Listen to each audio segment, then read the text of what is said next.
Hey everyone, welcome back to my channel, welcome back to another video, and today we have a new Witch Wednesdays for you. Today what I'm going to be doing is basically reviewing and ranking all of the Witch comic arcs. So there are 11 comic arcs in total, and I have very strong opinions on pretty much all of them. So I thought it would be fun to go through them in order from what is, in my opinion, worst to best, and give my thoughts on them. I know that I haven't made a lot of videos about the Witch comics. I do tend to make more stuff about the TV show, so I thought it would be nice to shake it up a bit and do something about the comics, because I do love the Witch comics and I have read the entire series. It's just that I love the TV show more, and I know the TV show like the back of my hand. I could pretty much like quote the entire series from start to finish because I've seen it so many times. I know everything about the TV show. But today I wanted to talk about the comics. So without further ado, let's get into it. So coming in last place, number 11 on our list, is what I deem to be the worst Witch arc, which is Arc 7, New Power. Good God. So there are like a few arcs of Witch that I'm not the biggest fan of, but there's only one that made me like genuinely angry to read, and it's Arc 7. The final issue of Arc 6 felt like the finale of the series, and then it did a Buffy and got uncancelled, bringing us Arc 7. The writers clearly felt like it was time to do something new and different with the girls and give them a more mature look, which is fine, I get that. What I don't get is giving the girls magical objects that include a bolus, a pair of fans, a volleyball, a ribbon, and a bloody tambourine. A tambourine, a magical tambourine. Like, what? But that's not the worst crime that this arc committed. No, that was Batmat. What the fandom refer to as Batmat. The reveal that Matt Olson, Will's boyfriend, was not actually a regular high schooler who plays guitar in a band with his friends, but is actually an immortal being from Kandrakar who was placed in the Guardians' lives to guide them. This raises so many questions. One, why then hasn't Matt done anything to guide them at all in the first 6 arcs? Even when he gets trapped inside a magical book, he never bothers to try and, reveal anything about the fact that he has his own, like, magical abilities. He just kind of wallows inside the book.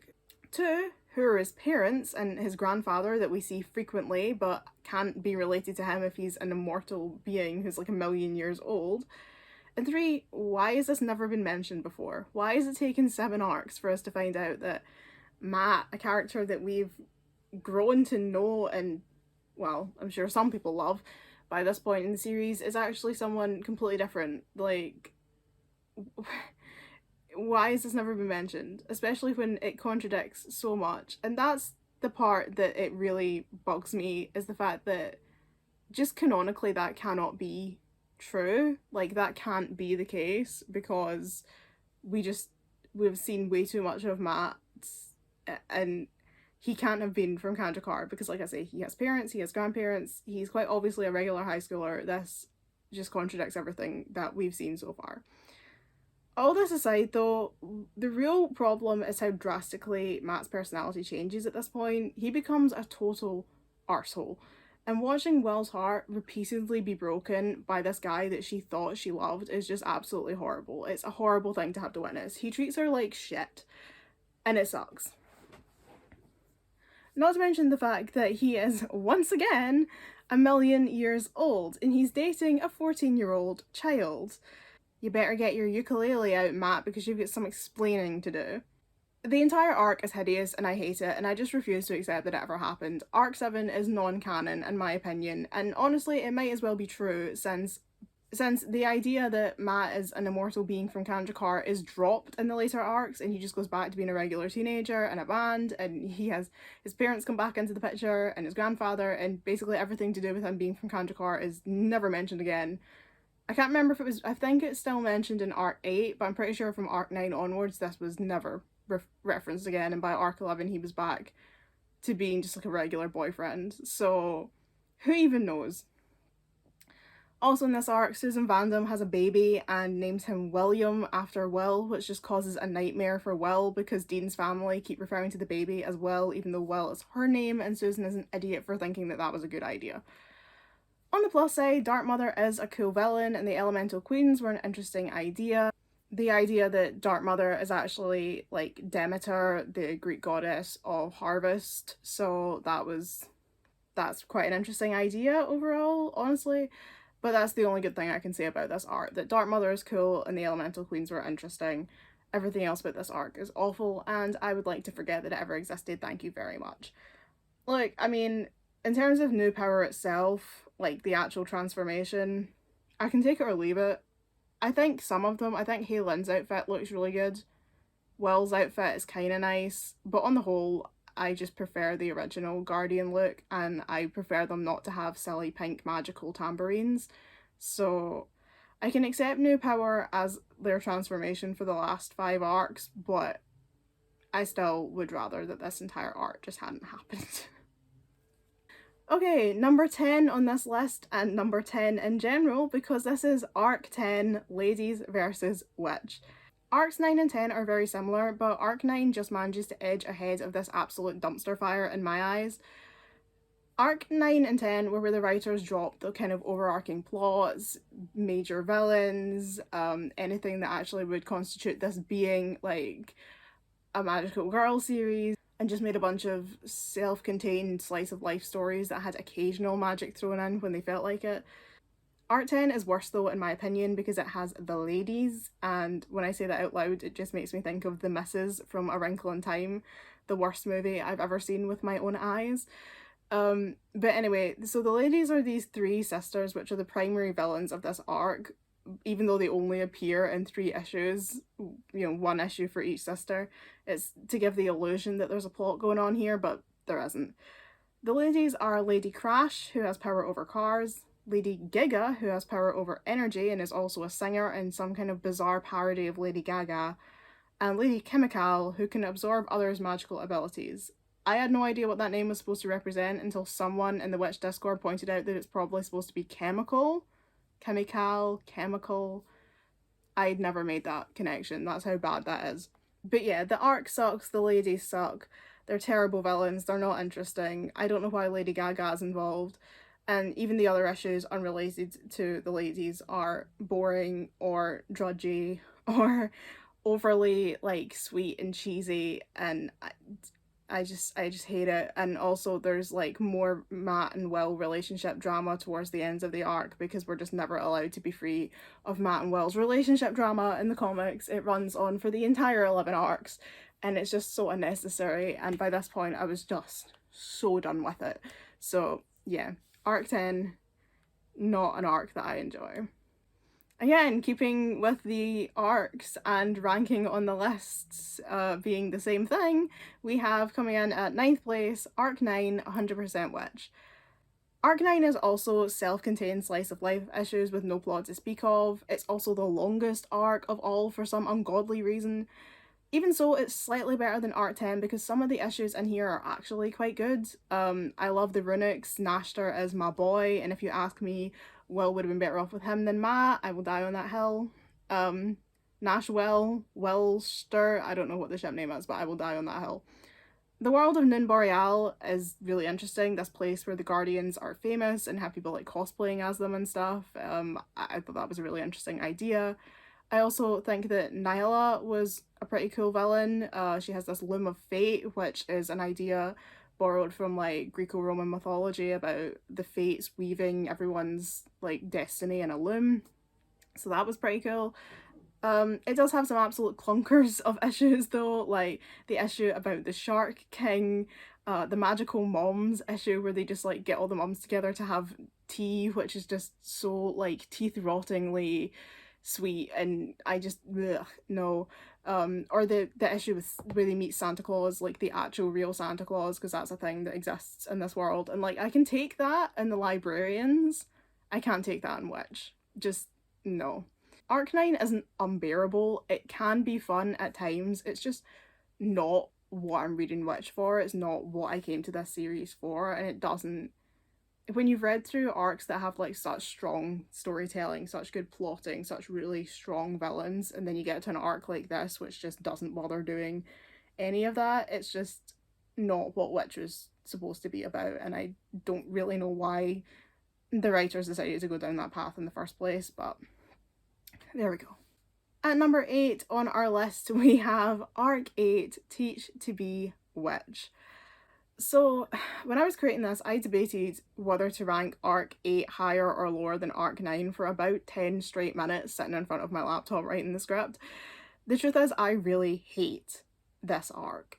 In some ways, I do hate it more than Arc 9 and 10, but I just think it would be unfair to rank it lower than them since it does have a well-executed plot with decent villains and there is some mystery and some intrigue, and it would be unfair to say that the two arcs that have no plot at all are worse than this arc that does have a strong plot. It's just not a plot that I enjoy.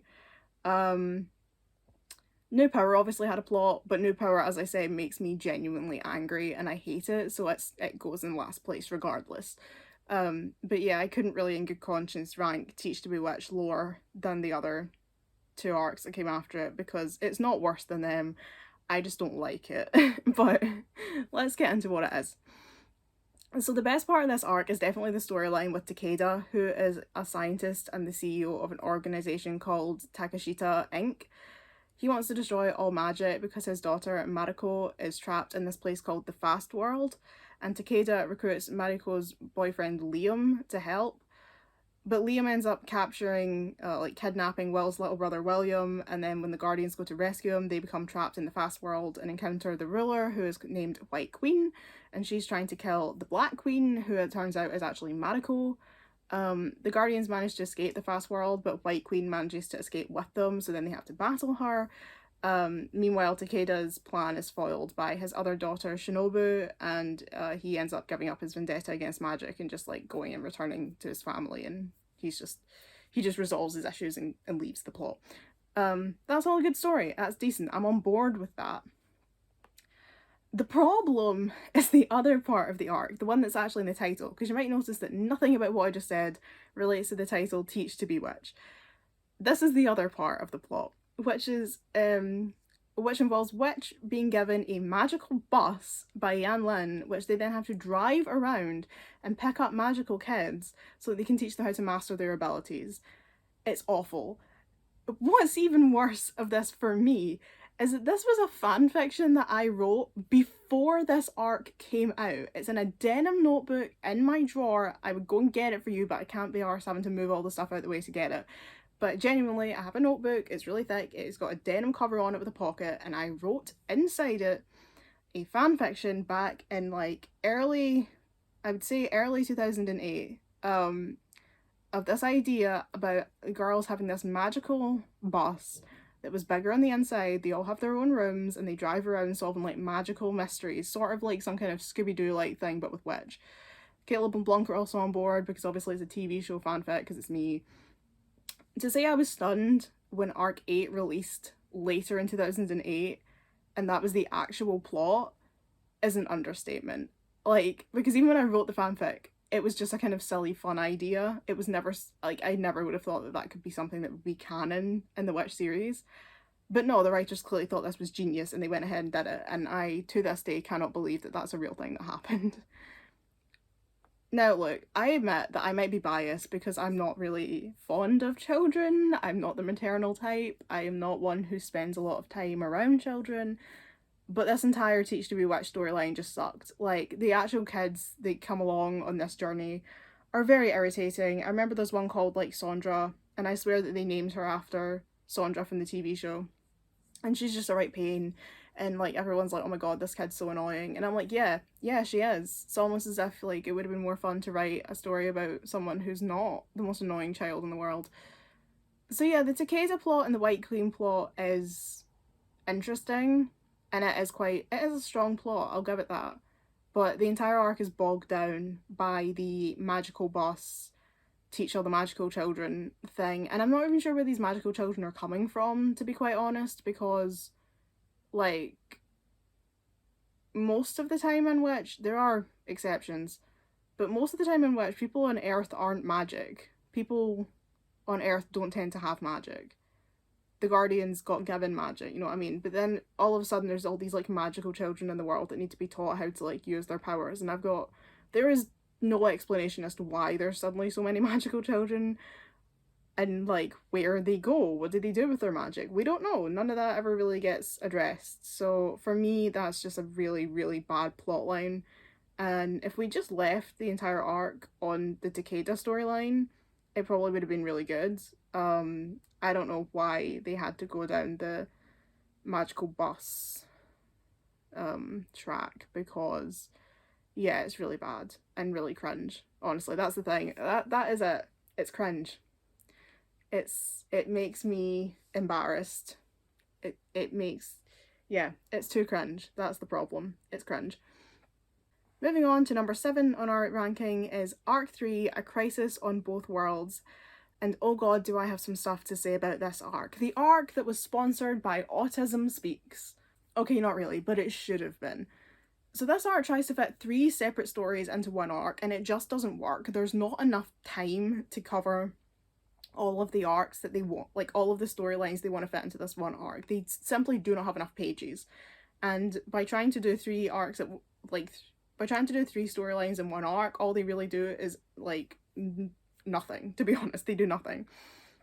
So story 1 is the Professor Scylla, Mr. Riddle, Interpol storyline, where Medina and McTiernan from, god, they were introduced in like the 2nd issue of the comic. They come back and they're investigating the girls again alongside their new computer teacher, Raphael Scylla, and a dude named Mr. Riddle, who's a psychic detective who works for the supernatural division of Interpol, because that's a thing that exists in the witch world. Also, Cornelia, Halen, and Tarani go on a school exchange for a few issues for like another subplot that needs to be rammed into this arc, because like you've got the 3 main story arcs, and then of course you've also got the Tarani subplot and the Redstone Academy subplot, because they just tried to squish as much stuff as they possibly could into this arc, and nothing worked. None of it worked. I hate all of it. So anyway, but the only good thing about the Redstone arc is that Cornelia loses her luggage when she arrives at the school, and she has to wear Helen's clothes for the entire trip, and it's just really cute because the outfits aren't what Cornelia would wear at all, and it's just really cute getting to see her wear Helen's like out there clothes. That's like the one thing about this arc that I actually like. But this story is decent overall, and like it's basically looking at the idea of what would happen if Witch was exposed for being magical. Like if they were revealed to the world, if their magic was revealed to the world, what would happen? What would that be? What would the fallout be like? How would things go? And that, I would say, is the most interesting plot of this arc, and it needed more time. It doesn't actually get enough time. That is the most interesting story of the arc, but because it doesn't get enough time to actually develop and actually show like serious consequences of what has happened, it doesn't feel like it has any weight to it. If it had more page time, if it got more focus, that could have been a really, really interesting plot. And I would love to have seen how they did it in the TV show, because obviously they introduced Raphael Scylla in the very last episode and Mr. Riddle, and they were clearly planning to do that arc. And I think with, 26 episodes, even if you want, I think, even with the amount of stuff that they tried to ram into arc 3, with 26 episodes to cover it, you might actually have had more of a chance of getting the stories to work. I think they definitely could have made the Interpol story work so much better in the TV show, and it's so sad that we never got that opportunity to see what that would have looked like. But that's definitely the best story of the arc. It's just a shame that it still doesn't have any weight to it. Story 2 is the Arcanta plotline, because I suppose they thought that the primary storyline being about like Earth detectives wasn't like fantasy enough, so they wanted to add in like a magical plotline as well. So in this story, the girls are sent to diffuse tensions on the planet Arcanta, where the ruler, Ari, is planning to attack the Oracle because the Oracle couldn't cure his son of a mysterious condition, which is very, very autism coded. Essentially, Maki doesn't speak. He is completely non-verbal, though he does communicate in other ways. He can express emotions, he can play, and he generally seems like a very content child. He just doesn't speak words. But he is happy in himself, and that's obviously the same way that lots of children are. And not all children, some children are just very, very late. I mean, some people do go through their whole lives being non-verbal, but some children just take a really long time to develop speech. And Maki in the story is about 4 years old, I think. So it's really unrealistic of his father to be so angry. Well, it's not unrealistic, but it's ridiculous. It's silly for his father to be so annoyed about the fact that his son can't speak, because it's really not that big a deal. But Ari sees this as the absolute worst thing that could ever have happened. So he kidnaps a banshee so that he can use her wish granting abilities. And he makes himself the ruler of Arcanta, gives himself this big citadel called like the Scarlet something. The Scarlet. I can't remember. Scarlet something.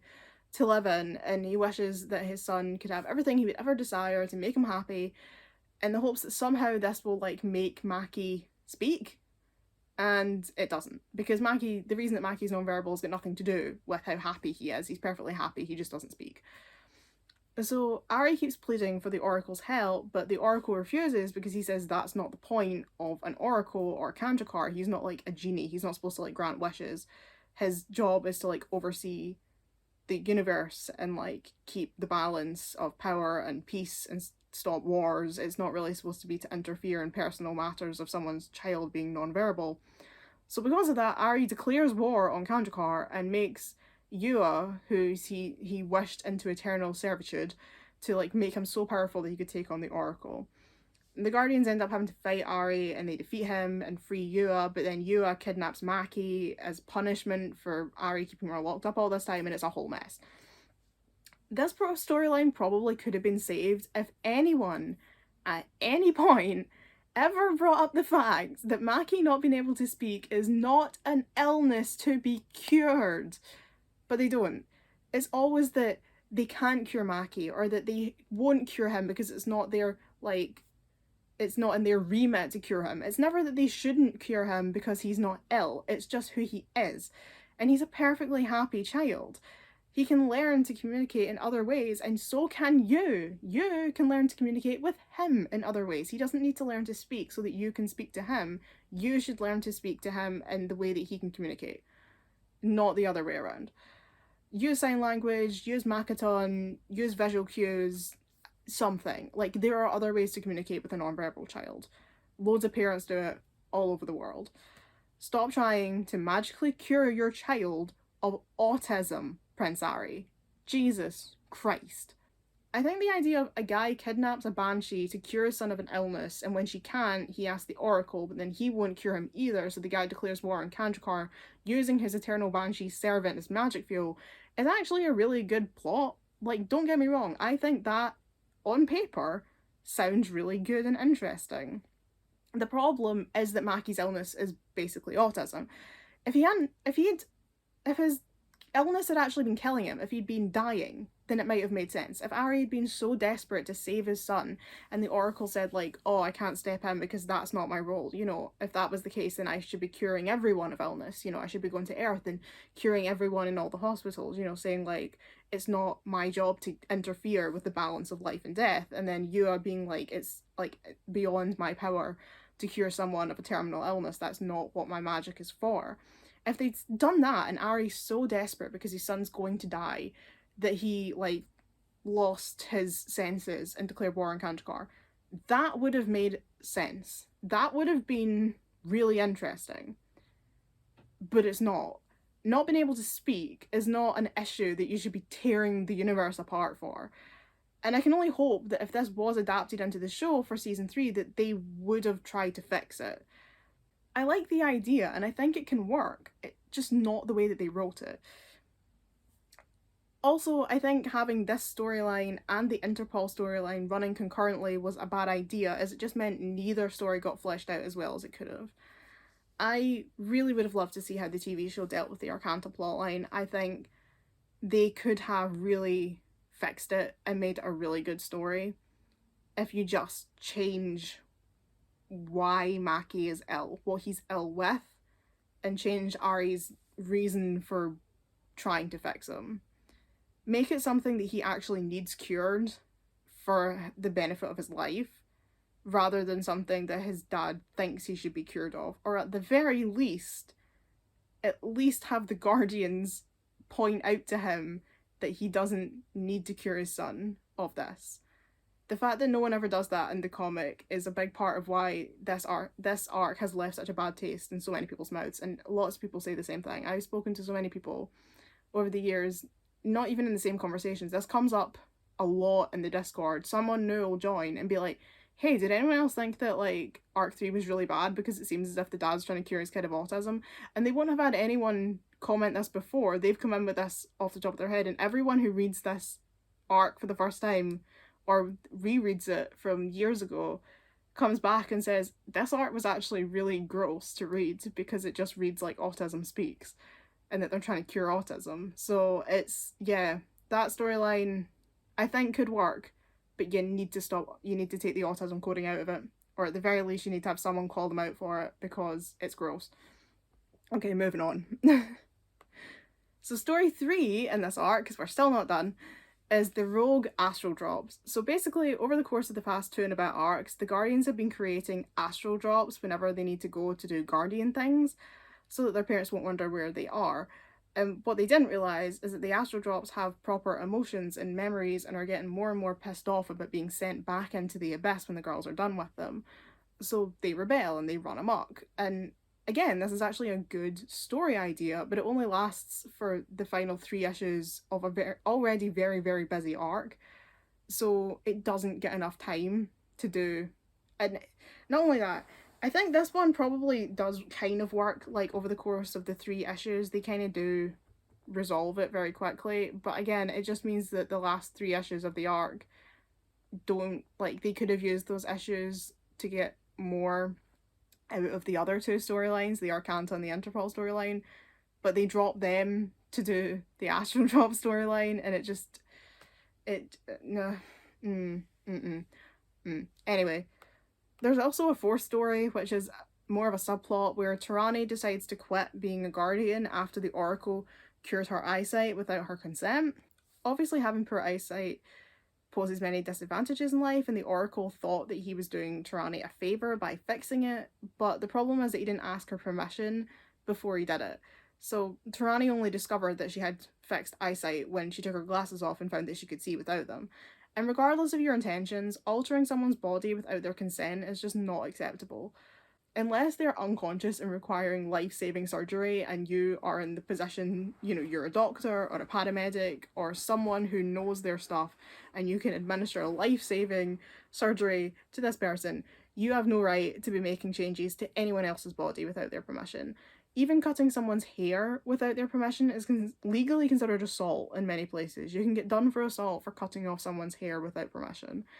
So Tarani leaves the group out of frustration with the Oracle and is replaced with a girl from the Oracle's homeworld of Basiliad, whose name is Orub. Now, Orub is a cool character, I like her a lot, but her inclusion really can't save this arc, in my opinion. I'm also just not as big a fan of Orub as a lot of people are. A lot of people love her.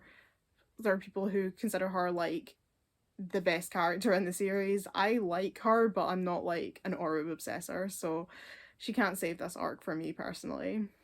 The Oracle overstepping the mark is leading up to the next arc, so it's also a good idea, sowing the seeds of discontent between the Guardians and Kandrakar. But again, it just doesn't get enough attention in this already cramped arc. And last but not least, there is also a subplot about Will's dad coming back into her life and instigating a custody battle with her mum, which is actually really well written and very emotional, and probably the best part of this entire arc, to be quite honest. It's really sad, it's really horrible to read, and for any child who has been through anything like this, who's reading it, anyone who has been a child of divorce, and worse, a child who's been caught up in a custody battle, it is very sad and it hits very close to home. But it's very well written. But yeah, so essentially arc 3 puts out 3 really good ideas, but in trying to do them all at once, they execute none of them well. And of course, we need to cure autism is not a message that your comic book should ever be promoting. Okay, next on the list we have arc 11, the final arc of the series, which is called Magical Sovereign. So the final arc is a lot better than the 4 arcs that came before it. For a start, Elion is a big part of this arc for the first time since arc 4, and you all know I love that girl. I love comic book Elion so much, and getting to see her back in such a big role in the final arc really, really warmed my heart, and I felt like I'd finally come home after whatever the hell the past 4 arcs had been. The idea of Arc 11 is that the girls have to unlock some deep-rooted powers to become magical sovereigns, and once they complete the missions that Elyon gives them, they will have achieved their goal. The issues in this arc are actually pretty good overall, and in the final issue, everyone gathers in Kanjakar, lots of old faces come back, like Caleb, and it's just a lovely send-off to the series, plus we get that very, very gay moment between Cornelia and Irma when Irma's like, "You're beautiful inside and out," and Cornelia tells Irma that she's like a smile in the flesh, and yeah, we all lived for that moment, let's be serious. So yeah, I like this arc. It's unfortunate that most people had given up long before this point because I think arc 11 is actually the same level of quality as the first 6 arcs. It's just a shame you have to slog through arcs 7 through 10 to get to it. But if you can make it that far, or if you want, just skip arc 7, 8, 9 and 10 and go straight to 11, because honestly it is actually very good and it's a very nice send off to the series and I think it's worth reading. Okay, we've lined up again. So coming in at number 5, we have Arc 5, The Book of Elements.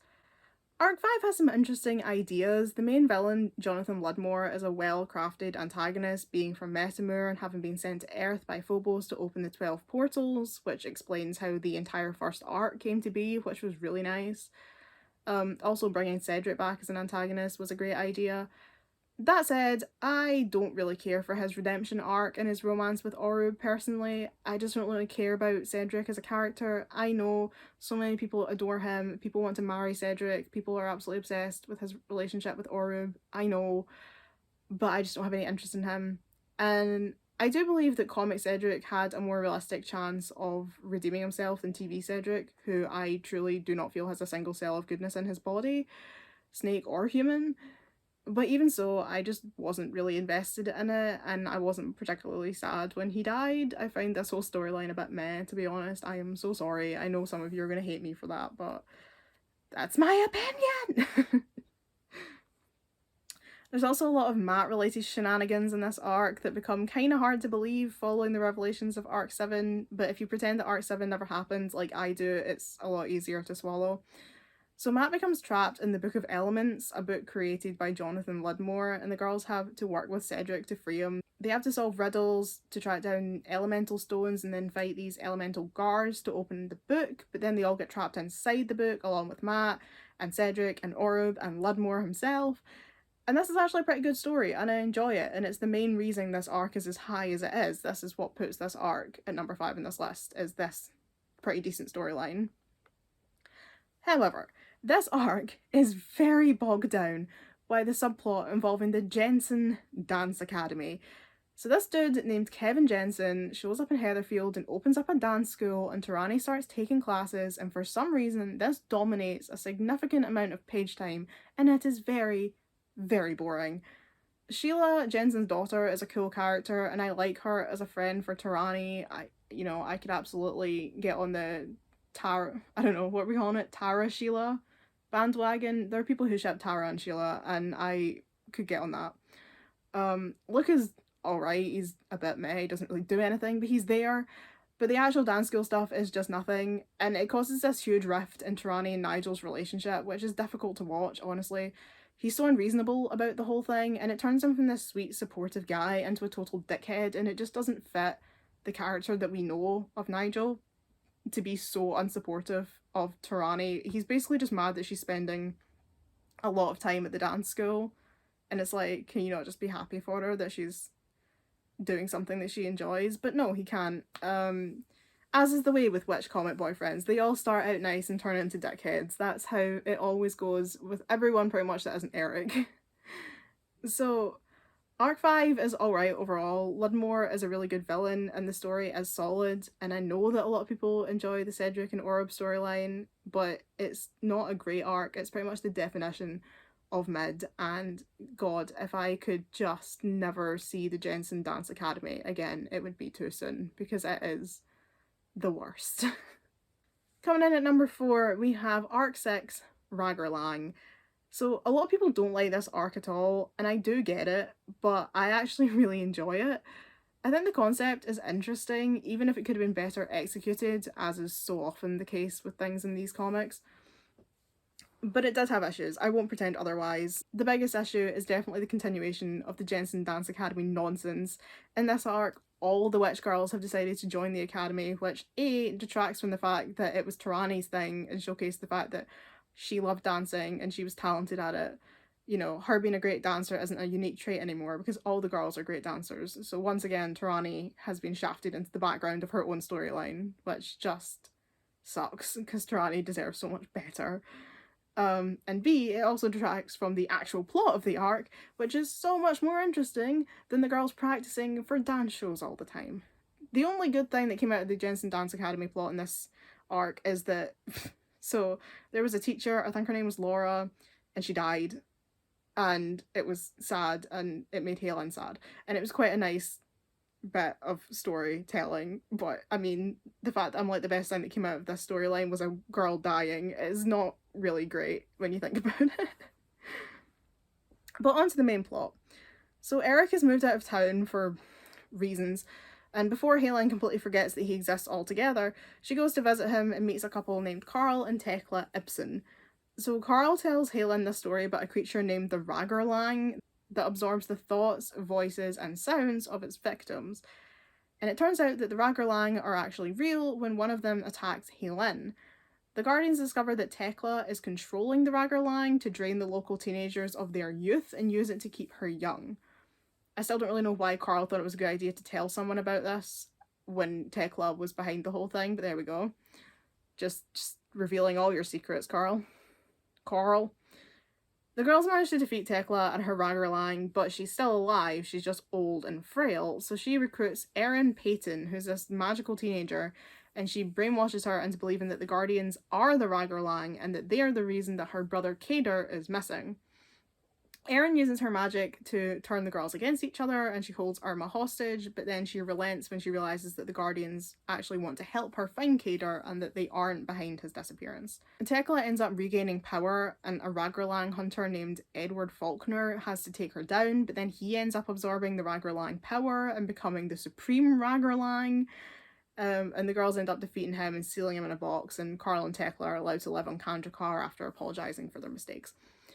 Honestly, I just really like that whole story. I think the Ragorlang are really interesting. The idea of like a creature that like absorbs the mind and voice and sound of a person and like takes over their life, I think is actually really interesting and really fascinating to look at.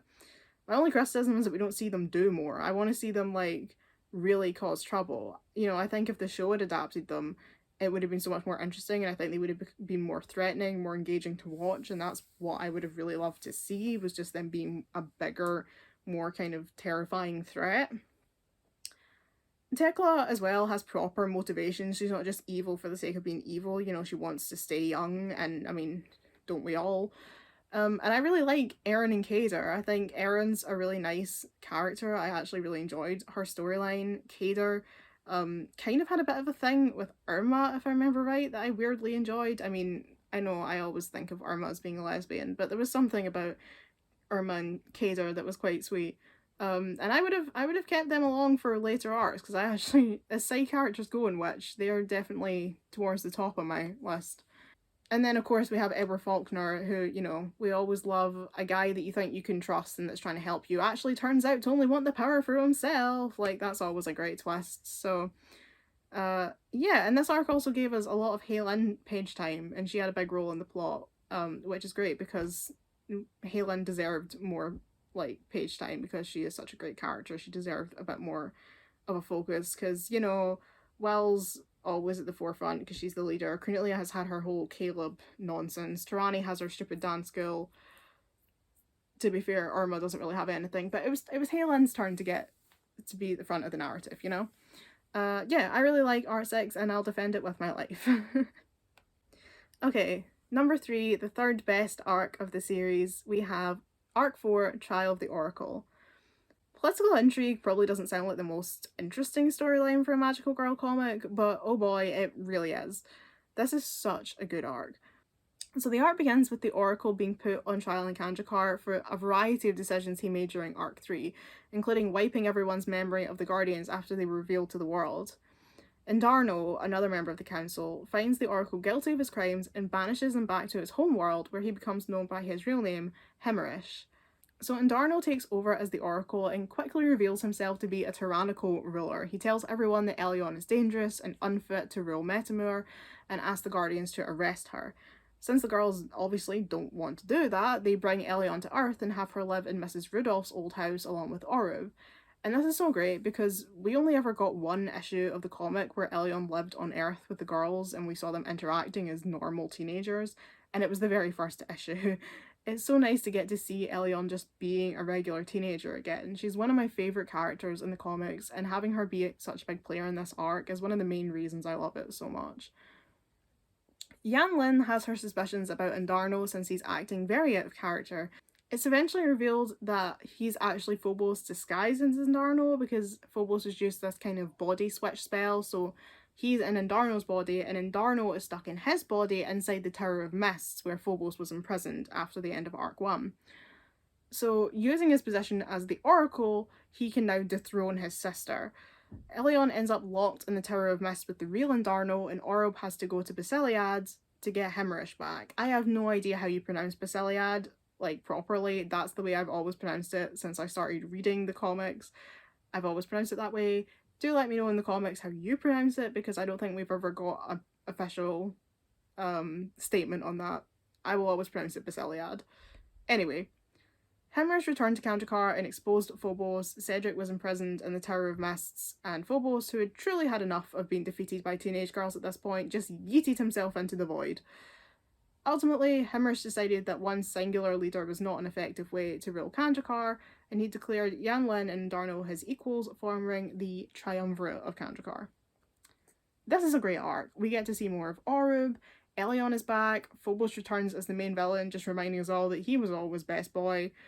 Yan Lin is heavily involved in the plot. We found out more about the Oracle's life before he was the Oracle and about the world at Basiliad. It's just great. There's so much good content in here. Okay, in second place, we have Arc 2, Nerissa's Revenge. It was a tough call deciding whether to give Arc 2 second or first place, but I settled on second, although really there is very little between them. Arc 2 is fantastic. The arc opens with Cornelia desperately trying to bring back Caleb, who was turned into a flower at the end of the previous arc.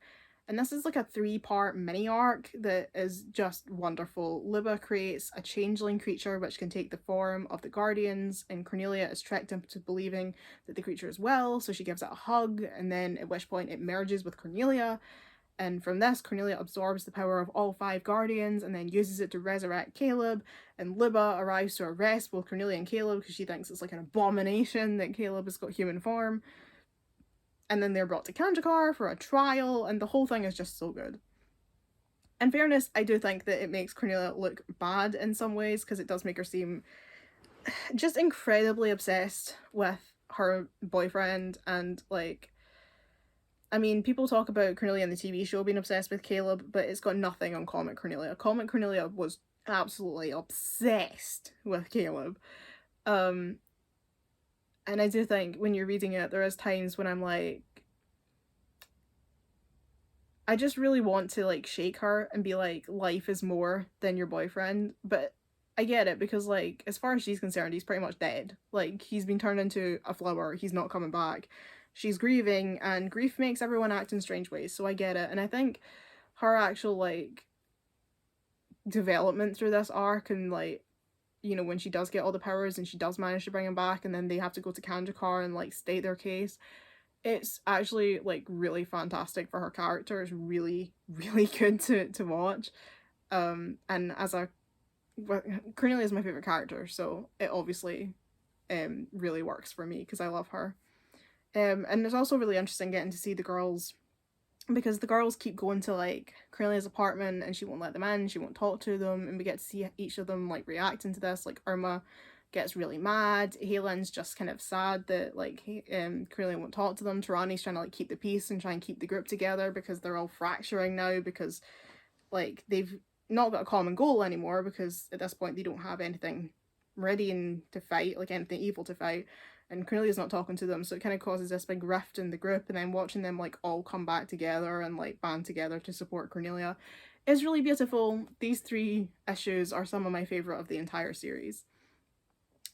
What no one realised though is that when Cornelia absorbed all 5 guardian powers, she actually fulfilled a prophecy which freed a sorceress named Nerissa from her tomb. Nerissa was the former Keeper of the Heart, but she became corrupted by power, so the Oracle removed the heart from her and gave it to Cassidy, another guardian. But Nerissa's obsession with power led her to lure Cassidy into a trap and kill her, and Nerissa's been imprisoned in a coffin ever since. That was until all 5 elements existed within one person, and Cornelia has inadvertently freed her. Nerissa goes on to create her Knights of Revenge and swears vengeance on Kandrakar. She kidnaps Caleb, attacks the Guardians in their dreams, uses tricks to mess with their minds and turn them against each other, and just generally ruins their lives and puts them in a constant state of fear. She even manages to steal the heart from Will by tricking her into believing she was giving it to Matt. And this is so good because Nerissa is such a terrifying villain. She really does screw with their heads, ruin their lives. She is like a constant terror for them, to the point where there's an issue called Don't Close Your Eyes, and it's called that because at this point the girls are so terrified of seeing Nerissa in their dreams that they don't want to go to sleep anymore, so they're trying to stay awake. And like there's a bit where like Cornelia and Will are sitting in the back of their car, and Will's like, maybe if you're with me I might actually get a peaceful sleep for once. They're just so terrified of falling into this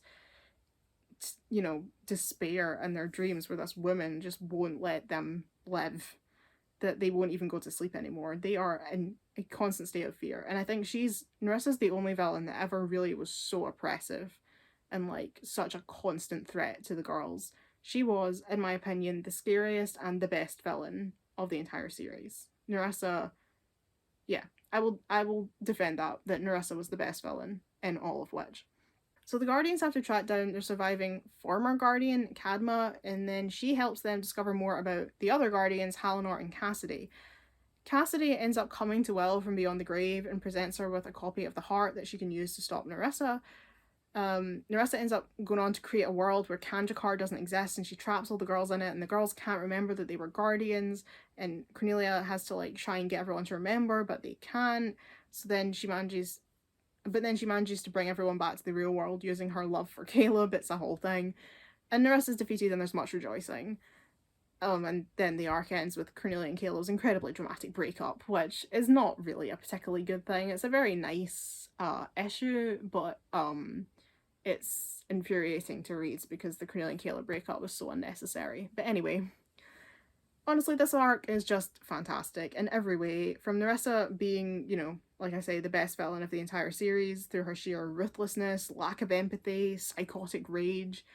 And then there's the focus on the former Guardians, getting to find out about Cadma and Halinor opening up like the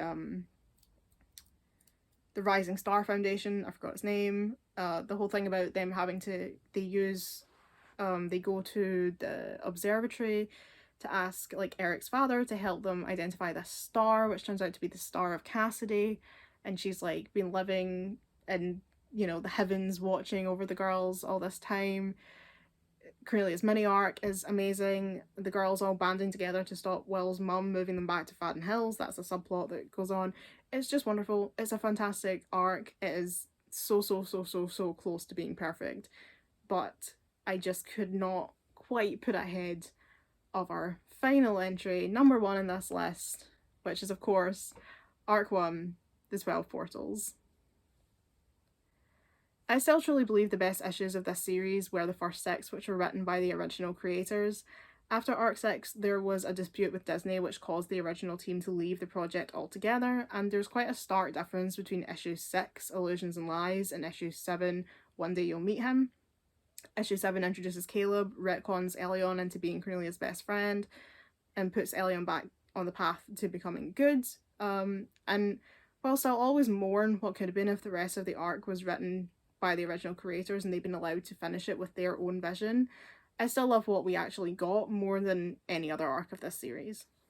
The first issue could honestly be the best of the entire franchise. Will comes to town, the girls meet her, and Tarani. They become friends, they discover their powers, they're told of their destiny by Yan Lin, they go to the Halloween party, and then at the very end, Will, Irma, and Halen are lured to the school gym by their friend Elion and almost die in a fire.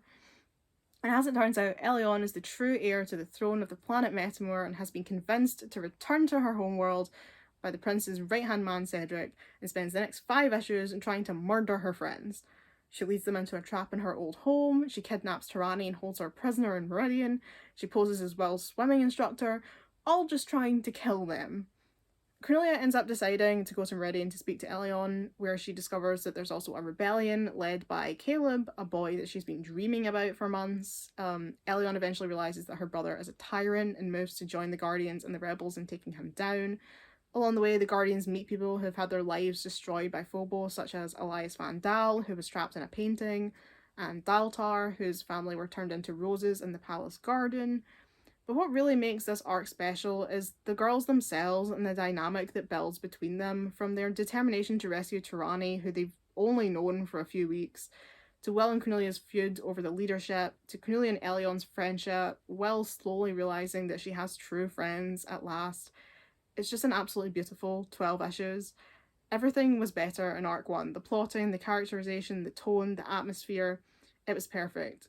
And I wish the rest of the series could have lived up to it, but it never did. And I think it's just everything that I love is in there. A tyrannical ruler, a corrupt government, a girl who is evil but then finds her way back onto the path of good, a rebellion fighting to reclaim their land, and a bunch of girls thrown in at the deep end and learning to work together to save the world, to save their friends, and to be a team. And yeah, I don't think anything ever truly matched the power of Arc 1, The 12 Portals.